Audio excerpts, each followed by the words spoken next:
नमस्कार विद्यार्थी मित्रांनो, लेट्स कॉन्कर मॅथ्स या यूट्यूब चॅनलवरती तुमचे मनापासून स्वागत. आज आपण इयत्ता 8वी स्कॉलरशिप विषय गणित यातील 21वावं जे प्रकरण आहे क्षेत्रफळ, त्यातील स्वाध्याय 21.2 मधील 13 पासूनचे जे पुढचे प्रश्न आहेत ते आपण आज घेणार आहोत. तर घेऊया 13वा प्रश्न. आकृतीत वर्तुळात एक चौरस अंतर्लिखित केला आहे. चौरसाच्या बाजूची लांबी 10 सेमी आहे, तर रेखांकित भागाचे क्षेत्रफळ किती? पायची किंमत आपल्याला या ठिकाणी 3.14 घ्यायची आहे. म्हणजे हे एक वर्तुळ आहे आणि त्या वर्तुळामध्ये एक चौरस अंतर्लिखित केलेला आहे. त्या चौरसाची बाजू आहे 10 सेमी आणि या रेखांकित भागाचं क्षेत्रफळ काढायचं आहे. म्हणजे आपल्याला इथं काय करावं लागेल, तर वर्तुळाचं क्षेत्रफळ काढावं लागेल आधी आणि त्यातनं चौरसाचं क्षेत्रफळ काढून ते आपल्याला वजा करावं लागेल. वर्तुळाचं क्षेत्रफळ काढण्यासाठी आपल्याला त्रिज्या पाहिजे, कारण वर्तुळाचं क्षेत्रफळ πr² आहे. त्यासाठी या वर्तुळाची त्रिज्या पाहिजे आणि वर्तुळाची त्रिज्या म्हणजे हा वर्तुळाचा व्यास आहे. या व्यासाच्या निम्मी लांबी म्हणजे वर्तुळाची त्रिज्या येणार आहे. मग आता आपल्याला इथे आधी वर्तुळाचा व्यास काढावा लागेल. तर वर्तुळाचा व्यास म्हणजे या चौरसाचा कर्ण आहे आणि चौरसाचा कर्ण काढण्यासाठी आपल्याला चौरसाची बाजू दिलेली आहे. मग बाजूवरनं आपण कर्ण काढू आणि त्याच्यावरनं आपल्याला त्रिज्या मिळाली की वर्तुळाचं क्षेत्रफळ आपल्याला काढता येईल. तर चला सोडवूया हे उदाहरण. चौरसाची लांबी दिलेली आहे 10 सेमी. मग चौरसाचा कर्ण, त्याचं सूत्र आहे चौरसाचा कर्ण बरोबर वर्गमुळात 2 गुणिले बाजू बरोबर वर्गमुळात 2 गुणिले 10 म्हणजे 10 वर्गमुळात 2 आहे. चौरसाचा कर्ण 10 वर्गमुळात 2. मग त्रिज्या, आता कर्ण हा 10 वर्गमुळात 2 झाला म्हणजे त्रिज्या किती येणार आहे, याच्या निम्म येणार आहे. मग त्रिज्या बरोबर 10 वर्गमुळात 2 छेद 2. बे 1 बे, बे 5 10 म्हणजे 5 वर्गमुळात 2 सेमी त्रिज्या आहे. म्हणजे इथं ही लांबी 10 वर्गमुळात 2 आहे, त्याची निम्मी लांबी झाली 5 वर्गमुळात 2. आता ही त्रिज्या आपल्याला मिळालेली आहे. मग आपण वर्तुळाचे क्षेत्रफळ काढूया. वर्तुळाचे क्षेत्रफळ बरोबर πr² बरोबर पायची किंमत आपल्याला घ्यायची आहे 3.14. 3.14 गुणिले 5 वर्गमुळात 2चा वर्ग, कारण rचा वर्ग आहे.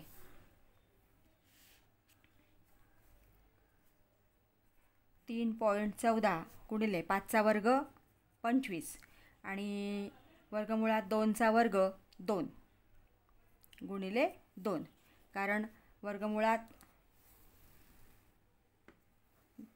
2चा वर्ग म्हणजे वर्गमुळात 2चा वर्ग बरोबर वर्गमुळात 2 गुणिले वर्गमुळात 2 बरोबर वर्गमुळात 4, म्हणजे याचं उत्तर येतं 2 किंवा याचं वर्गमुळात 2चा वर्ग 2 येतो. म्हणजे या ठिकाणी 3.14 गुणिले 25 गुणिले 2 हा गुणाकार जर आपण केला तर तो गुणाकार 157 चौरस सेमी येतो आहे. 157 चौरस सेमी. 3.14 गुणिले 50. आता हे वर्तुळाचं क्षेत्रफळ आपण काढलं. आता आपल्याला चौरसाचं क्षेत्रफळ काढायचं आहे आणि चौरसाची बाजू आहे 10 सेमी. मग चौरसाचे क्षेत्रफळ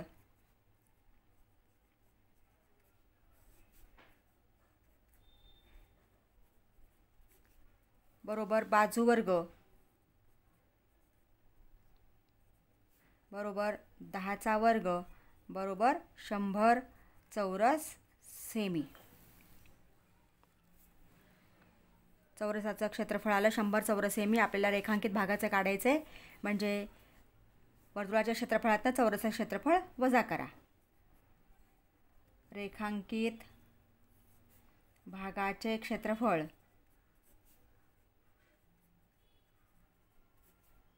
बरोबर 157 वजा 100 बरोबर 57 चौरस सेमी. आता 57 चौरस सेमी पर्याय क्रमांक आपण कितवा आहे ते बघूया. 57 चौरस सेमी पर्याय क्रमांक 3. पुढचं उदाहरण घेऊया. एका समभुज चौकोनाची परिमिती 52 सेमी असून त्याच्या एका कर्णाची लांबी 24 सेमी आहे, तर समभुज चौकोनाचे क्षेत्रफळ किती? आता समभुज चौकोनाची परिमिती आपल्याला दिलेली आहे. परिमिती म्हणजे सर्व बाजूंची बेरीज, आणि समभुज चौकोनाचे सर्व बाजू समान लांबीच्या असतात. मग समभुज चौकोनाची बाजू काढूया आपण. समभुज चौकोनाची बाजू बरोबर 52/4 बरोबर 13 चौक 52 म्हणजे 13 सेमी. म्हणजे ही बाजू, प्रत्येक बाजू आलेली आहे 13 सेमी. आता पुढची माहिती आपल्याला दिलेली आहे. त्याच्या एका कर्णाची लांबी 24 सेमी आहे आणि समभुज चौकोनाचे कर्ण, आता इथं AC आणि DB परस्परांना बिंदू O मध्ये छेदत आहेत. तर समभुज चौकोनाचे कर्ण हे परस्परांचे लंबदुभाजक असतात.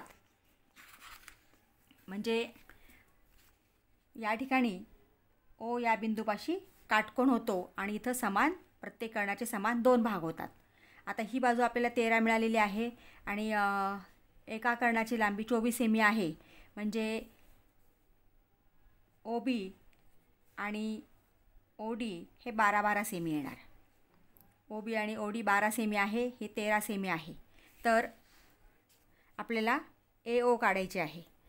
मग इथं पायथागोरस तुम्ही वापरलं तरी चालतं आहे, परंतु पायथागोरसचं त्रिकूट आहे 5, 12, 13. म्हणजे आपण हे अगदी काही सेकंदात हे उदाहरण सोडवू शकतो की 5, 12, 13 म्हणजे ही बाजू येणार आहे 5.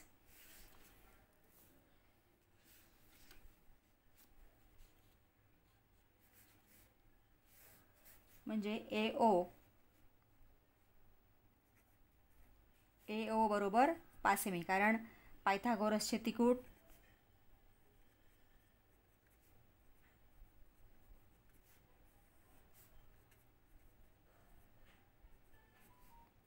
बरोबर 5, 12, 13. आता आपल्याकडे 12 आणि 13 दोन लांबी आहेत, म्हणजे ही लांबी आहे 5 सेमी. आता AOची लांबी आपल्याला मिळालेली आहे. म्हणजे AO 5 आहे, तर AC किती येणार आहे? AC बरोबर 5 × 2 बरोबर 10 सेमी. AC बरोबर 10 सेमी आलं.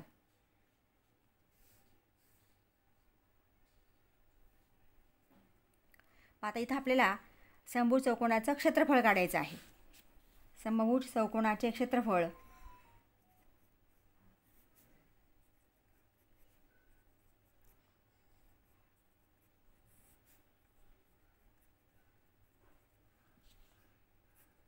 बरोबर 1/2 गुणिले कर्णांच्या लांबींचा गुणाकार.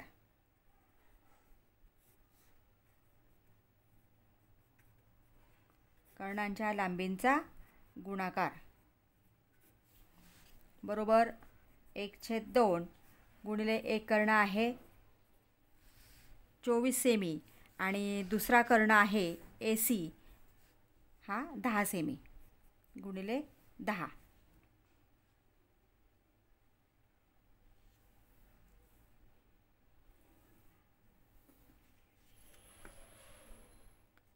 बे 1 बे 2 4 म्हणजे 12 × 10 120 चौरस सेमी. म्हणजे समभुज चौकोनाचं क्षेत्रफळ काढण्यासाठी आपल्याला 2 कर्णांची आवश्यकता असते. त्यापैकी एक कर्ण आपल्याला दिलेला होता 24 सेमी. दुसऱ्या कर्णाची लांबी मिळवण्यासाठी आपल्याला या ठिकाणी परिमिती दिली होती, तिचा वापर करून आपण ही बाजू मिळवली.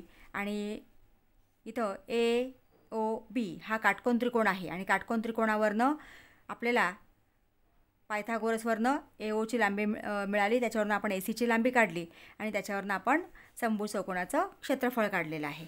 म्हणजे 120 चौरस सेमी, पर्याय क्रमांक 2. पुढचं गणित घेऊया.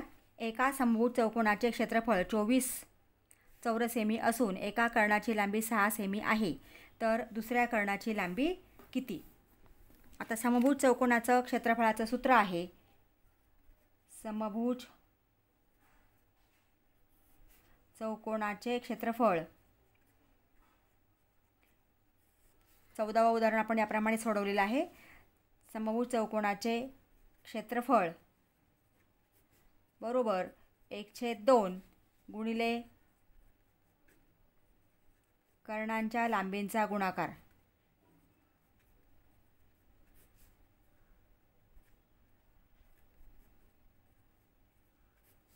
आता इथं आपल्याला क्षेत्रफळ दिलेलं आहे 24 सेमी बरोबर एका कर्णाची लांबी आपल्याला दिलेली आहे गुणिले, कारण कर्णाच्या लांबींचा गुणाकार म्हणजे पहिला कर्ण गुणिले दुसरा कर्ण. तर पहिल्या कर्णाची लांबी दिलेली आहे 6 आणि आपल्याला दुसरा कर्ण काढायचा आहे गुणिले दुसरा कर्ण. इथं आपण 2ने भाग दिला, 2×3 हा 3 गुणिले आहे तो इकडे त्यांना भागिले होणार आहे, म्हणजे 24/3 बरोबर दुसरा कर्ण. इथं आपण भाग दिला 3×8=24 म्हणजे दुसरा कर्ण आपल्याला मिळालेला आहे.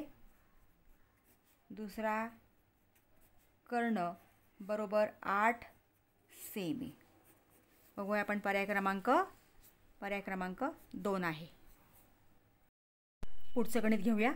एका समांतरभुज चौकोनाचे क्षेत्रफळ 240 चौरस सेमी असून त्याची उंची 20 सेमी आहे, तर त्या चौकोनाचा पाया किती? आता समांतरभुज चौकोनाच्या क्षेत्रफळाचं सूत्र आहे पाया गुणिले उंची. समांतरभुज चौकोनाचे क्षेत्रफळ बरोबर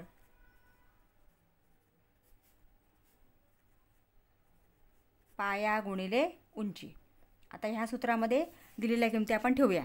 क्षेत्रफळ आहे 240 बरोबर, उंची दिलेली आहे आपल्याला उंची 20 सेमी, उंची जागी 20 आणि आपल्याला काय काढायचं आहे पाया. पाया आहे तसाच, मग 240 हा 20 गुणिले आहे तो इकडे त्यांना भागिले होणार आहे बरोबर पाया. 0 गेला 2×2=4 म्हणजे पाया आहे 12 सेमी.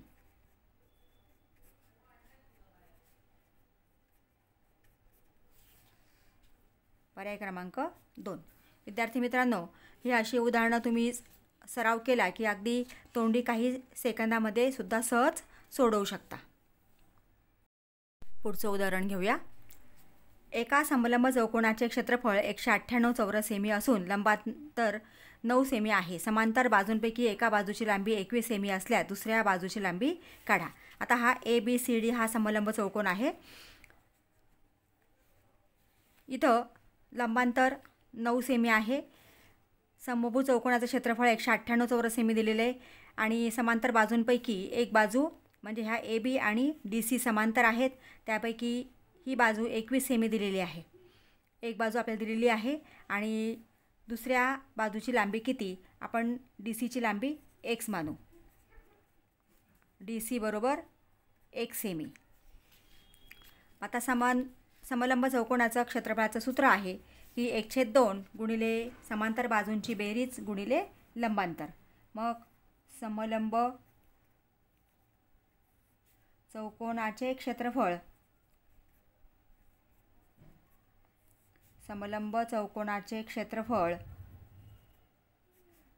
बरोबर 1/2 गुणिले समांतर बाजूंची बेरीज